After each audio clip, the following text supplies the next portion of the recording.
Hello and welcome to my new video. If you're new here, hi, I'm Lex. Today I'd like to share 50 cozy game recommendations with you. If you're anything like me, you probably have an endless wish list, whether real or just in your head, of games that you always tell yourself you're going to try eventually. In this video, I will share games past, present, and future that you should actually try to play this year. Like, I think they're worth your time and you'll enjoy them. Source? Just trust me, bro. I still play Animal Crossing New Horizons almost every day. Before we get started, I'll be splitting these recommendations into 5 categories. Underrated gems, games you've definitely heard of, top cozy releases for 2025, oldies but goodies, and my personal top 10. Let's dive in with the underrated gems. Up first is Luma Island, an adventure game where you choose your profession and collect magical Lumas as you discover the mysteries of the island. There's also farming if you like that, but I haven't even done it yet. Next, you should absolutely check out Chia. This game is a tropical open-world adventure in a physics-driven sandbox. You can play your ukulele, by the way. Pokemon Cafe is coming in strong as a Switch contender you won't want to put down. Solve puzzles and dress up the little Pokemon that you collect to staff your cafe. Sunhaven is one I'm never sure is actually underrated, but I definitely feel like I don't hear about it enough. Think Stardew Valley, except a fantasy world complete with dragons, monsters, and magical quests. Go-Go Town was surprisingly fun right from the get-go. It has tycoon vibes, but you do need to be a very proactive mayor to start automating town activities and building your rundown town into a dream city. Coffee Caravan has a beautiful art style and game mechanics that won't leave you bored. It's a surprisingly hands-on little cafe management sim. Vandal Tale was a surprise for me as someone who typically avoids League of Legends games like the plague, but it deserves a chance, I promise. This crafting RPG is way more story-based than I expected. Plus, you get to knit, so like, what's not to love? Fabledom is another one that kind of slid under the radar for a while, but it's a city builder I think you'll really enjoy if you like low-stakes, laid-back energy. You know, as you defend your kingdom from dragons and such. Paleo Pines is everything you could ever want for cozy vibes. Dinosaurs and an island mystery. The dinosaur animations really crack me up, and I think the game is cute, fun, and relaxing. Finishing up the underrated category, Magical Delicacy is a beautiful pixel art platformer with a clever story. As you play, you learn new ways to traverse the world and gather or buy ingredients for your intricate orders. Those were my underrated picks, but I also want to talk about games that are massively viral, and yet I fear they deserve the hype. First up is the one I've put the most time into, which is Animal Crossing New Horizons. Even if you've never played, you've definitely seen memes or know people who devote their whole souls to this game. Me. If you've spent the last few years wondering if you should actually pick it up, the answer is yes. Design the island home of your dreams and collect animal villagers you love. Or make a meme island and develop personal beef with 10 digital animals. It's really up to you. My other greatest time sink in the cozy field is Disney Dreamlight Valley. As much as I wish I didn't love it, it's simply a great time. I'm not big on Disney characters, but the design elements and story quests are engaging enough to keep me playing for hours at a time. Not to mention, it's stunning. Massive bonus points if you're a Disney adult, though. Your goal here is to find, rescue, and recover the memories of dozens of beloved characters as you create homes for them in your valley. Another one I have to say is brilliant is Palia. This one has a lot of unique twists on the farming sim / life sim game expectations, and the developers are always adding more to do, collect, and play. Little Kitty Big City made a splash in the Nintendo community for sure, and it's so worth the hype. An adorable adventure game where you explore the city as a lost cat? I mean, sign me up. I finished the main story in roughly like 4 hours, but the mini quests and achievements kept me going for days after that. Also, as if playing a cat isn't precious enough, you collect little hats as you go. Hats for your cat. Like this video if you like cats, by the way. Spiritfarer is another game I definitely saw all over the place for a while, and it withstands the test of time for sure. With community management aspects and a gorgeous art style, the game has a gameplay loop that won't let you go. It certainly has some melancholic energy, given the main goal of helping your spirit friends move on to the next realm, but it's a perfect game to wind down in the evening and honestly deserves even more hype than it already has. A short hike is, true to its name, a short adventure. It'll leave an impression on you though, and the perfectionists will find ways to keep exploring long after they've completed the main quest of reaching the summit. Moonstone Island is a more recent title than some of the others I've mentioned, but it was all over my feed for weeks, honestly, as it should be. This life sim is an open world with more than 100 islands you can explore, and you get to collect spirits and brew potions on your way to becoming an alchemist. Cozy Grove comes up in every cozy game conversation, and with good reason. Cozy is in the name. Here you'll be a spirit scout on a haunted island, and it's your job to discover the island's secrets and bring joy and color back to your ghost neighbors. I hesitate to even mention this next one, but Stardew Valley is one of the greatest cozy games to ever be discovered by the internet. The characters are impossible not to love, and the secrets of the valley unravel at a perfect rate to keep you coming back through the years on your farm. This game truly shaped the farming sim community recently, and if you haven't given it a shot, I do think it's worth it. It's severely underpriced for the number of hours you'll be able to have an absolute blast. Whether you're an earnest farmer designing a gorgeous farm, or the town harlot trying to date every romanceable NPC, I promise you're gonna find something you love. Lastly, Coral Island has made an appearance in many a video by my friends. It's kind of like if Stardew Valley had a tropical 3D cousin. Every romanceable NPC in this one is just hot. The game is visually stunning and definitely worth trying. Plus, there are mermaids. These games are all pretty well known, and maybe you're tired of hearing about them, but games get popular for a reason, so shut up your inner cynic and give them a good chance. Moving on to games you maybe haven't heard about because they're not actually out yet, here are some of the games I think you should pick up as they release in 2025.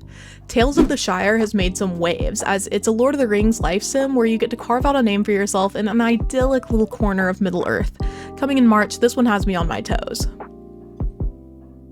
Solarpunk has been on my wishlist for a while already, and I humbly suggest that you add it to yours. This survival game lets you build, craft, and grow to your heart's content. You can also take your airship, yeah, you have an airship, to discover floating islands. Floating islands, bro, just add it.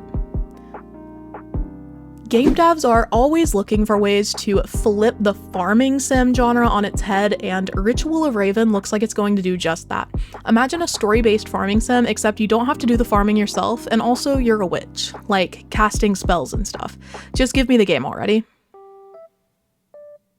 Another game that's been on my radar for several months now is Paralives. It seems like a really solid competitive contender for The Sims. In this economy, it might also be your only chance to actually build your dream home. Sorry. Also, manage some characters' lives until they die. Yay! With a massively successful Kickstarter to back up my claims that this game seems interesting, maybe you'll consider Camper Van Make It Home. This game mixes interior design elements with engaging puzzles and has a gorgeous, relaxing soundtrack. Only the coziest vibes as you partake in this small taste of van life. Perhaps the game I'm most looking forward to this year, Tiny Bookshop lets you pick scenic locations and curate a selection of secondhand books to sell in your little bookshop trailer. I'm obsessed with books and used bookstores, so this one is really calling my name. Another opportunity for community management this year is Ages of Kataria. This cutesy little village management game lets you create a story for your village through your interactions, relationships, and decisive leadership. Your villagers age and develop skills and personalities, so it might feel like you're actually making friends. I do have some other games as sort of honorable mentions, but these are not guaranteed to come out in 2025. In fact, some of them for sure are not. They're just coming out soon. First up is Katori Academy, which is a life sim where you live as a wizard apprentice learning spells and chilling with your spirit companion. Moonlight Peaks looks beautiful, and I wish I'd been able to fixate on it during my 2010 Twilight fanaticism era. This farming sim allows you to make friends or lovers with the local werewolves, vampires, and even mermaids. If you follow cozy gaming at all, you've probably heard of Witchbrook, and I don't think anyone's really sure when to expect this game. It looks phenomenal though. This one's a social RPG where you're a witch and you get to learn spells, make friends, and maybe, just maybe, find love in the seaside town of Mossport. If you're tired of human-adjacent characters, Croakwood might be something to keep an eye on. This town builder sim focuses on a tiny community of amphibians. I'm telling you, we've needed a frog and toad village game for years. We're finally getting it. Lastly, in my little honorable mentions here, Urban Jungle is a houseplant fanatic's dream. In this game, you bring ordinary homes to life with your green thumb. Find the perfect spot for every plant to create a green haven for yourself and your little cat. And yeah, you can pet the cat. We've talked about the future for cozy gaming, but it's never too late to look to its past for a good time too.